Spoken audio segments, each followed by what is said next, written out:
નમસ્કાર વિદ્યાર્થી મિત્રો, એનસીઈઆરટી આધારિત વિજ્ઞાનના પ્રકરણ 4માં આપ સૌનું હાર્દિક સ્વાગત છે. મિત્રો, ચોથું પ્રકરણ કાર્બન અને તેના સંયોજનો આધારિત છે. આ પ્રકરણના પ્રસ્તુત ભાગની અંદર આપણે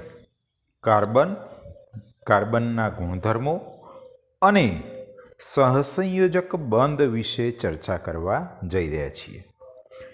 મિત્રો, જેમ આપણે જાણીએ છીએ તેમ કાર્બન એ ખૂબ જ અગત્યનું તત્વ છે અને એ દરેક જગ્યાએ પ્રાપ્ય છે.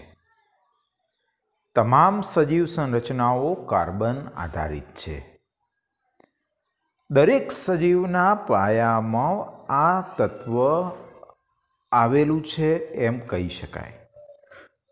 બીજા શબ્દોમાં આપણે એમ કહીએ કે આપણી આજુબાજુ જે પણ કોઈ વસ્તુ છે, એ અન્ન હોય, કપડાં, દવાઓ, પુસ્તકો, ફર્નિચર હોય કે કોઈ પણ વસ્તુ, તમામ વસ્તુઓ કાર્બન મૂળભૂત ઘટક તરીકે આવેલી હોય છે. આથી કાર્બનને આપણે સર્વતોમુખી તત્વ તરીકે પણ ઓળખીએ છીએ. એ સર્વ જગ્યાએ પ્રાપ્ય છે. મિત્રો, પૃથ્વીનો પોપડો ખનિજ સ્વરૂપે કાર્બન ફક્ત 0.02% જેટલી માત્રામાં ધરાવે છે અને એ કાર્બોનેટ, હાઇડ્રોજન કાર્બોનેટ, કોલસો, પેટ્રોલિયમ પદાર્થો વગેરે સ્વરૂપે પ્રાપ્ય હોય છે. વાતાવરણમાં પણ કાર્બન 0.03% જેટલા પ્રમાણમાં કાર્બન ડાયોક્સાઇડ સ્વરૂપે આવેલું છે અને કુદરતમાં ફક્ત આટલી માત્રામાં જ હોવા છતાં કાર્બનનું અનેરું મહત્વ છે, ખૂબ જ મહત્વનું છે. એનું કારણ એક અને માત્ર એક જ છે કે એ દરેક જગ્યાએ, દરેક વસ્તુની અંદર મૂળભૂત તત્વ તરીકે આવેલું છે. તો મિત્રો, સૌ પ્રથમ આપણે વાત કરીશું કાર્બનમાં બંધ બનવાની પ્રક્રિયા અને સહસંયોજક બંધ વિશે. સૌ પ્રથમ મિત્રો આપણે વાત કરીએ કે ધોરણ 9ની અંદર આપણે આયનિક બંધ વિશે ભણીને આવીએ છીએ. આયનિક બંધ એ આયનો વચ્ચે રચાતો બંધ છે. આપણે બધા જાણીએ છીએ કે આયનો બે પ્રકારના હોઈ શકે, ધન આયન અને ઋણ આયન. અને ધન આયન અને ઋણ આયન વચ્ચે જે બંધથી સંયોજનનું નિર્માણ થાય છે, જેને આપણે આયનિક બંધ કહીએ છીએ, અને જે સંયોજનનું નિર્માણ થાય છે તેને આયનીય સંયોજન કહીએ છીએ. તો મિત્રો, આપણે આયનીય સંયોજનોના ગુણધર્મો ભણીને આવીએ છીએ કે આયનીય સંયોજનો ખૂબ જ ઊંચા ગલનબિંદુ અને ઉત્કલન બિંદુ ધરાવે છે. ગલનબિંદુ અને ઉત્કલન બિંદુ એ બંધને આધારિત છે. મિત્રો, આયનિક બંધ ખૂબ જ પ્રબળ બંધ છે, મજબૂત બંધ છે, જેને તોડવા માટે પુષ્કળ પ્રમાણમાં ઉર્જાની જરૂર પડે છે અને જેના કારણે આયનીય સંયોજનોના ગલનબિંદુ અને ઉત્કલન બિંદુ ખૂબ જ ઊંચા હોય છે. બીજો એક ગુણધર્મ કે જે આયનીય સંયોજનો દ્રાવણમાં કે એના પીગલિત સ્વરૂપમાં જ વિદ્યુતનું વહન કરે છે. આયનીય સંયોજનોનું સૌથી સામાન્ય ઉદાહરણ આપણે યાદ રાખવું હોય તો NaCl મીઠું છે. મીઠામાંથી આપણે વિદ્યુત પ્રવાહ પસાર કરવો હોય તો મીઠાને પાણીમાં ઓગાળવું પડે અથવા તો મીઠાનું દ્રાવ્ય સ્વરૂપમાં રૂપાંતર કરવું પડે અને તો જ એની અંદરથી વિદ્યુત પ્રવાહ પસાર થશે. એટલે કે આયનીય સંયોજનો વિદ્યુતના સુવાહક છે, પણ પીગલિત અવસ્થામાં. હવે એની સરખામણી કાર્બનિક સંયોજનો સાથે કરીએ તો મોટાભાગના કાર્બનિક સંયોજનો એ વિદ્યુતના મંદ વાહકો છે. હવે મિત્રો, આ વિદ્યુતનું વહન એ મુક્ત ઇલેક્ટ્રોન સાથે સંકળાયેલી ઘટના છે. એનો મતલબ એમ થયો કે કાર્બનિક સંયોજનોમાં મુખ્ય ઘટક કાર્બન છે અને કાર્બન પાસે મુક્ત ઇલેક્ટ્રોનની સંખ્યા ખૂબ જ ઓછી છે અથવા તો નથી, જેના કારણે એ વિદ્યુતના મંદ વાહકો હોય છે. કાર્બનિક સંયોજનો આયનીય સંયોજનોની સરખામણીમાં ખૂબ જ નીચા ગલનબિંદુ અને ઉત્કલન બિંદુ ધરાવે છે.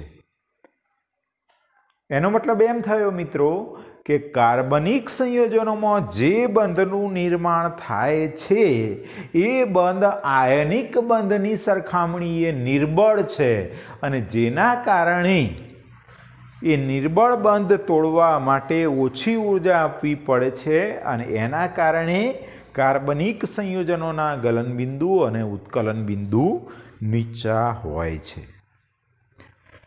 મિત્રો, કાર્બનની આપણે વાત કરીએ તો આવર્ત કોષ્ટકની અંદર કાર્બનનો પરમાણુ ક્રમાંક 6 છે.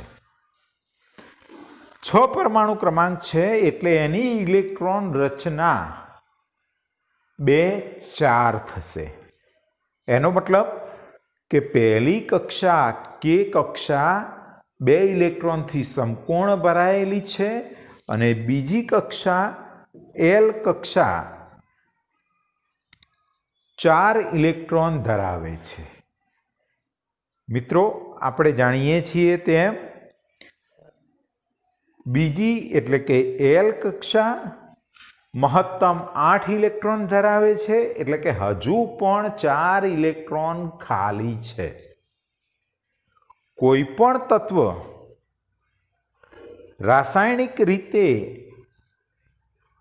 એ પોતાની નજીકના નિષ્ક્રિય તત્વ જેવી રચના પ્રાપ્ત કરવાની વૃત્તિ ધરાવે છે અને એવી વૃત્તિ માટે એ કાં તો પોતાની બહારની કક્ષામાં રહેલા ઇલેક્ટ્રોન ગુમાવે છે અથવા તો ખૂટતા ઇલેક્ટ્રોન મેળવવાનું વલણ ધરાવે છે.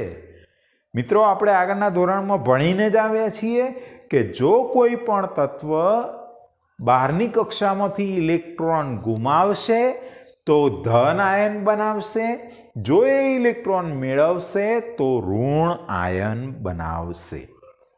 હવે અહીંયા આપણે કાર્બનની વાત કરીએ તો મિત્રો, કાર્બનમાં બહારની કક્ષામાં 4 ઇલેક્ટ્રોન છે.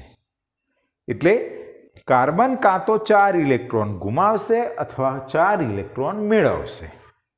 સૌ પહેલી આપણે વાત કરીએ કે ધારો કે કાર્બન 4 ઇલેક્ટ્રોન મેળવે છે.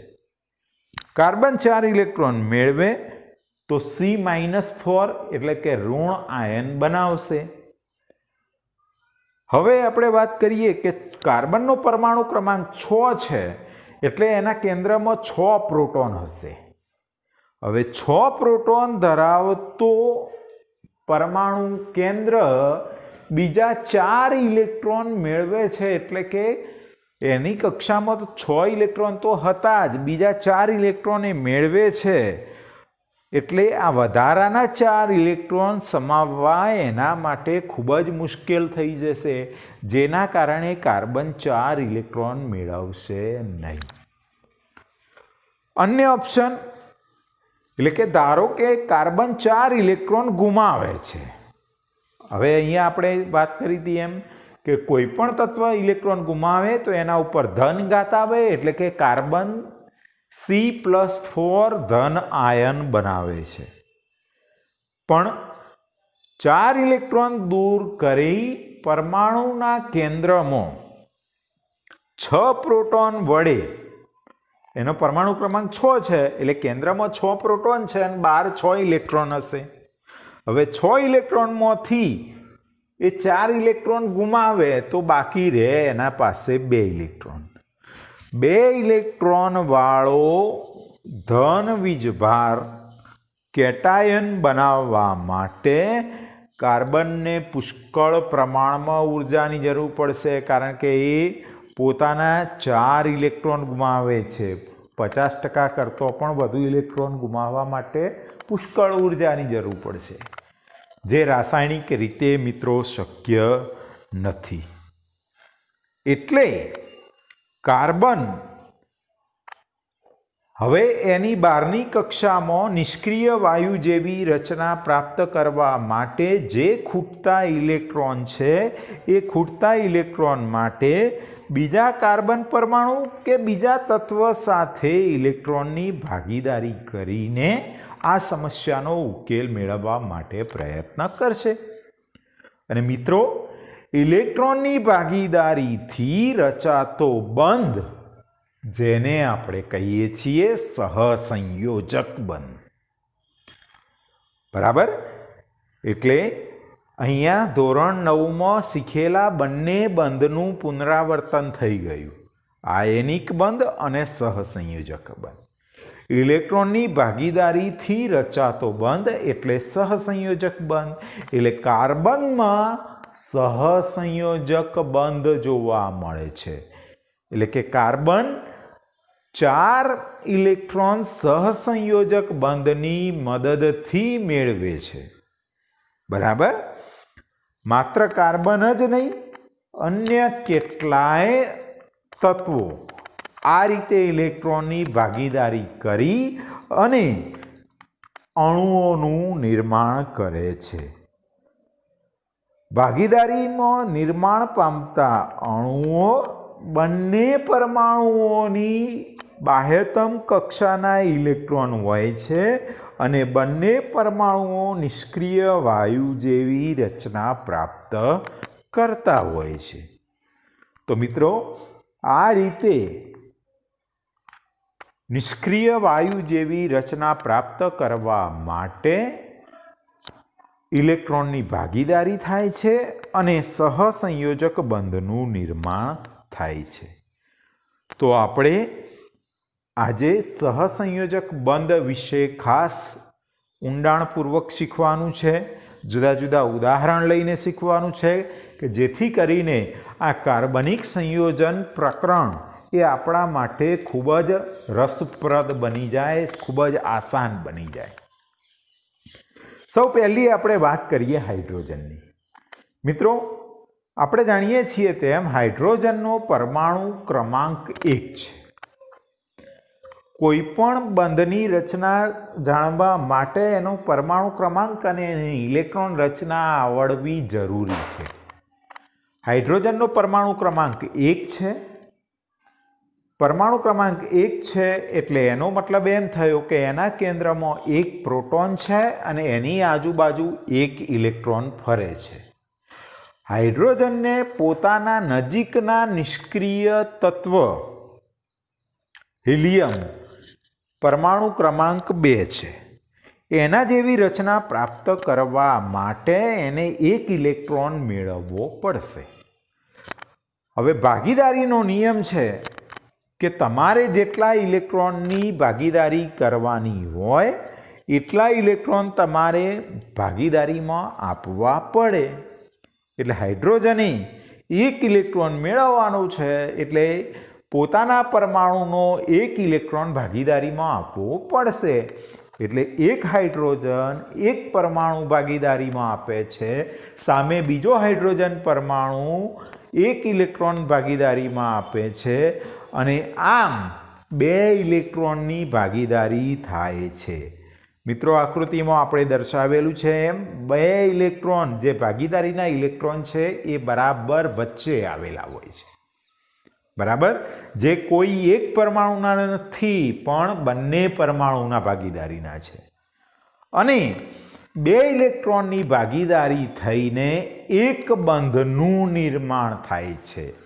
એટલે મિત્રો, એક હાઇડ્રોજન અણુનું નિર્માણ થાય છે. હાઇડ્રોજન અણુમાં 2 હાઇડ્રોજન પરમાણુ વચ્ચે એક બંધ આવેલો હોય છે. બરાબર? એટલે કે H2 સ્વરૂપે આપણે અણુસૂત્ર લખીએ છીએ, પણ H2માં બે હાઇડ્રોજન પરમાણુ વચ્ચે એક બંધ આવેલો હોય છે.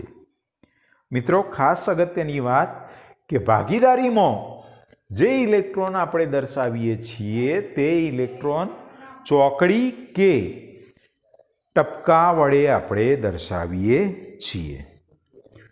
આવું જ અન્ય એક ઉદાહરણ લઈએ ક્લોરીનનું. મિત્રો, આપણે જાણીએ છીએ તેમ ક્લોરીનનો પરમાણુ ક્રમાંક 17 છે. પરમાણુ ક્રમાંક 17 છે એટલે એની ઇલેક્ટ્રોન રચના 2, 8, 7 થશે. ઇલેક્ટ્રોન રચના 2, 8, 7 થશે એટલે એની બહારની કક્ષા એટલે કે જે સંયોજકતા કક્ષા છે એમાં 7 ઇલેક્ટ્રોન થશે. એને નજીકના નિષ્ક્રિય વાયુ જેનો પરમાણુ ક્રમાંક 18 છે, નિયોન, આર્ગોન જેવી રચના પ્રાપ્ત કરવા માટે એને એક ઇલેક્ટ્રોન મેળવવો પડશે.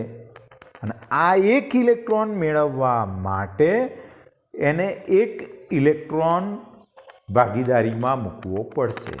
એટલે એક ક્લોરીન પરમાણુ એક ઇલેક્ટ્રોન મેળવવા માટે પોતાનો એક ઇલેક્ટ્રોન ભાગીદારીમાં મૂકશે અને આ રીતે બે ક્લોરીન પરમાણુ વચ્ચે એક એક ઇલેક્ટ્રોનની ભાગીદારી થઈ અને ક્લોરીન અણુનું નિર્માણ થશે. મિત્રો, અહીંયા પણ ક્લોરીન અણુ જેને આપણે Cl2 સ્વરૂપે દર્શાવીએ છીએ એ Cl2ની અંદર એક ક્લોરીન પરમાણુ બીજા ક્લોરીન પરમાણુની વચ્ચે એક બંધનું નિર્માણ પામે છે. બરાબર? એટલે આ રીતે Cl2 જે ક્લોરીન અણુ છે અને એમની વચ્ચે એકલ બંધનું નિર્માણ થાય છે. આવું જ એક અન્ય ઉદાહરણ આપણે લઈએ ઓક્સિજનનું. ઓક્સિજન કે જેનો પરમાણુ ક્રમાંક 8 છે. હવે મિત્રો, આપણે જાણીએ છીએ તેમ પરમાણુ ક્રમાંક 8 છે એટલે એની ઇલેક્ટ્રોન રચના 2, 6 થશે. 2, 6 થશે એટલે બહારની સંયોજકતા કક્ષામાં 6 ઇલેક્ટ્રોન છે. એટલે નજીકના નિષ્ક્રિય વાયુ નિયોન કે જેનો પરમાણુ ક્રમાંક 10 છે એના જેવી રચના પ્રાપ્ત કરવા માટે ઓક્સિજને 2 ઇલેક્ટ્રોન મેળવવા પડશે. હવે ભાગીદારીના નિયમ પ્રમાણે એને 2 ઇલેક્ટ્રોન મેળવવા છે તો 2 ઇલેક્ટ્રોન ભાગીદારીમાં મૂકવા પડશે અને આમ એક ઓક્સિજન પરમાણુ 2 ઇલેક્ટ્રોન ભાગીદારીમાં મૂકે છે, અન્ય ઓક્સિજન પરમાણુ 2 ઇલેક્ટ્રોન ભાગીદારીમાં મૂકે છે અને આમ કુલ 4 ઇલેક્ટ્રોનની ભાગીદારી થાય છે. મિત્રો, આપણે આગળ વાત કરી ચૂક્યા એમ જો 2 ઇલેક્ટ્રોનની ભાગીદારી થાય તો એક બંધનું નિર્માણ થાય છે, તો અહીંયા 4 ઇલેક્ટ્રોનની ભાગીદારી થાય છે, તેથી દ્વિબંધનું નિર્માણ થશે. એટલે ઓક્સિજન અણુ કે જેને આપણે O2 સ્વરૂપે લખીએ છીએ, આ ઓક્સિજન અણુમાં ઓક્સિજનના પરમાણુઓ વચ્ચે દ્વિબંધ હોય છે. બરાબર? આ આપણે ખાસ યાદ રાખીશું. આવું જ એક અન્ય ઉદાહરણ આપણે લઈએ નાઇટ્રોજનનું. મિત્રો, આપણે જાણીએ છીએ તેમ નાઇટ્રોજનનો પરમાણુ ક્રમાંક 7 છે. તો એની ઇલેક્ટ્રોન રચના શું થશે? 2, 5. એટલે કે બહારની કક્ષામાં 5 ઇલેક્ટ્રોન આવેલા છે.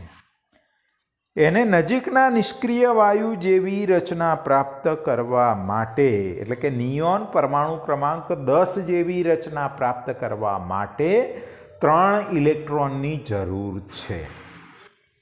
નાઇટ્રોજનને 3 ઇલેક્ટ્રોનની જરૂર છે એટલે એને 3 ઇલેક્ટ્રોન ભાગીદારીમાં આપવા પડશે. અને આમ એક નાઇટ્રોજન પરમાણુ 3 ઇલેક્ટ્રોનની ભાગીદારી કરે છે, સામે અન્ય નાઇટ્રોજન પરમાણુ પણ પોતાના 3 ઇલેક્ટ્રોન લઈને ભાગીદારી કરે છે અને આમ કુલ 6 ઇલેક્ટ્રોનની ભાગીદારી થાય છે. મિત્રો, 2 ઇલેક્ટ્રોનથી એક બંધનું નિર્માણ થાય, 4 ઇલેક્ટ્રોનથી દ્વિબંધનું નિર્માણ થાય તો 6 ઇલેક્ટ્રોનથી 3 બંધનું નિર્માણ થાય છે. અને આમ નાઇટ્રોજન અણુમાં એટલે કે N2 લખાય, નાઇટ્રોજન અણુ N2 લખાય, બરાબર. પણ N2માં એક નાઇટ્રોજન પરમાણુ અન્ય નાઇટ્રોજન પરમાણુની વચ્ચે ત્રિબંધ આવેલો હોય છે, 3 બંધ આવેલા હોય છે. આવું જ એક અન્ય ઉદાહરણ પાણીનું લઈએ મિત્રો. અત્યાર સુધી આપણે સમાન પરમાણુઓની ભાગીદારી કરતા હતા. હવે આપણે થોડુંક વધુ ડિટેલમાં સમજવા માટે અન્ય પરમાણુ સાથે પણ ભાગીદારી કરી શકે. પાણી કે જેનું અણુસૂત્ર H2O છે, એનો મતલબ કે હાઇડ્રોજનના 2 પરમાણુ ઓક્સિજનના 1 પરમાણુ સાથે ભાગીદારી કરે છે. હાઇડ્રોજન પરમાણુ ક્રમાંક 1 છે, ઓક્સિજન પરમાણુ ક્રમાંક 8 છે. મોટો પરમાણુ ઓક્સિજન છે એટલે ઓક્સિજનને ધ્યાનમાં રાખીને આપણે વાત કરીએ કે ઓક્સિજનનો પરમાણુ ક્રમાંક 8 છે. નજીકના નિષ્ક્રિય વાયુ નિયોન પરમાણુ ક્રમાંક 10 જેવી રચના પ્રાપ્ત કરવા માટે ઓક્સિજનને 2 ઇલેક્ટ્રોનની જરૂર છે. ભાગીદારીના નિયમ મુજબ ઓક્સિજનને 2 ઇલેક્ટ્રોનની જરૂર છે તો પોતાને 2 ઇલેક્ટ્રોન ભાગીદારીમાં આપવા પડશે. અહીંયા સામે બીજા ઓક્સિજનની જગ્યાએ હાઇડ્રોજન ભાગીદારી કરે છે. મિત્રો, આપણે જાણીએ છીએ તેમ હાઇડ્રોજનને પણ નજીકના નિષ્ક્રિય વાયુ હિલિયમ જેવી રચના પ્રાપ્ત કરવા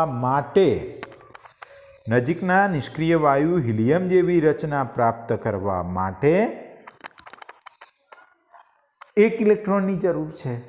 એટલે એક હાઇડ્રોજન 1 ઇલેક્ટ્રોનની ભાગીદારી કરે તો બીજો હાઇડ્રોજન બીજા ઇલેક્ટ્રોનની ભાગીદારી કરે અને આમ એક ઓક્સિજન પરમાણુ સાથે 2 હાઇડ્રોજન પરમાણુ કુલ 4 ઇલેક્ટ્રોનની ભાગીદારી કરે છે. એટલે કે 2 OH બંધનું નિર્માણ થાય છે, બરાબર.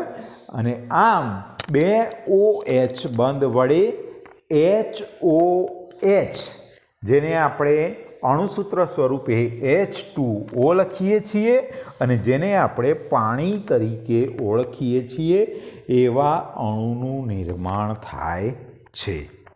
મિત્રો, આકૃતિની અંદર પણ આપણે દર્શાવેલું છે. આપણે જાણીએ છીએ તેમ 2 ઇલેક્ટ્રોનની ભાગીદારી થાય તો એક બંધનું નિર્માણ થાય એટલે 2 જગ્યાએ O અને H વચ્ચે બંધનું નિર્માણ થશે. આવું જ એક અન્ય ઉદાહરણ લઈએ એમોનિયાનું.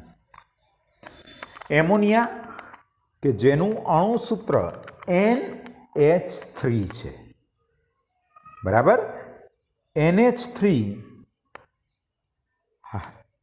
નાઇટ્રોજનનો 1 પરમાણુ હાઇડ્રોજનના 3 પરમાણુ સાથે ભાગીદારી કરે છે. હાઇડ્રોજનનો પરમાણુ ક્રમાંક 1 છે, નાઇટ્રોજનનો પરમાણુ ક્રમાંક 7 છે.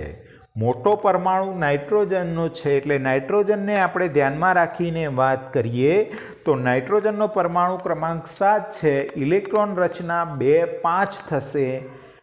નજીકનો નિષ્ક્રિય વાયુ નિયોન પરમાણુ ક્રમાંક 10 જેવી રચના પ્રાપ્ત કરવા માટે નાઇટ્રોજનને 12ની કક્ષામાં અષ્ટક પૂર્ણ કરવા માટે 3 ઇલેક્ટ્રોનની જરૂર પડશે. એટલા માટે નાઇટ્રોજન પોતાના 3 ઇલેક્ટ્રોન ભાગીદારીમાં મૂકશે આ વખતે સામે ભાગીદારીમાં નાઇટ્રોજન નથી પણ હાઇડ્રોજન છે. આપણે જાણીએ છીએ તેમ હાઇડ્રોજનને બહારની કક્ષામાં એક જ ઇલેક્ટ્રોન છે, એટલે હિલિયમ જેવી રચના પ્રાપ્ત કરવા માટે એક હાઇડ્રોજન પરમાણુને એક ઇલેક્ટ્રોનની જરૂર છે. તો નાઇટ્રોજનને 3 ઇલેક્ટ્રોનની જરૂર છે. તો 3 હાઇડ્રોજન પરમાણુ એક ઇલેક્ટ્રોન લઈને આવે છે અને નાઇટ્રોજન સાથે બંધ બનાવે છે. અને આમ કુલ 3 જગ્યાએ નાઇટ્રોજન અને હાઇડ્રોજન વચ્ચે ભાગીદારીના સહસંયોજક બંધનું નિર્માણ પામે છે. એટલે કે 3 નાઇટ્રોજન હાઇડ્રોજન બંધનું નિર્માણ થાય છે.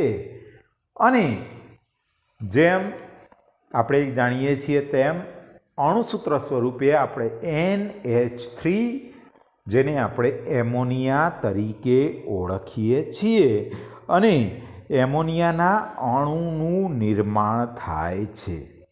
મિત્રો, આકૃતિમાં ઓરેન્જ કલરથી નાઇટ્રોજન દર્શાવેલું છે.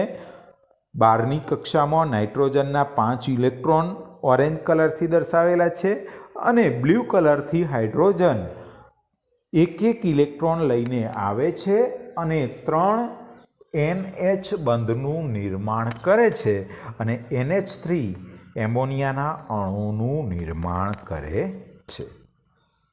આવું જ એક અન્ય ઉદાહરણ મિથેનની વાત કરીએ. મિત્રો, આપણે જાણીએ છીએ તેમ મિથેન કે જેનું અણુસૂત્ર CH4 છે. એક કાર્બન પરમાણુ 4 હાઇડ્રોજન પરમાણુ સાથે ભાગીદારી કરે છે.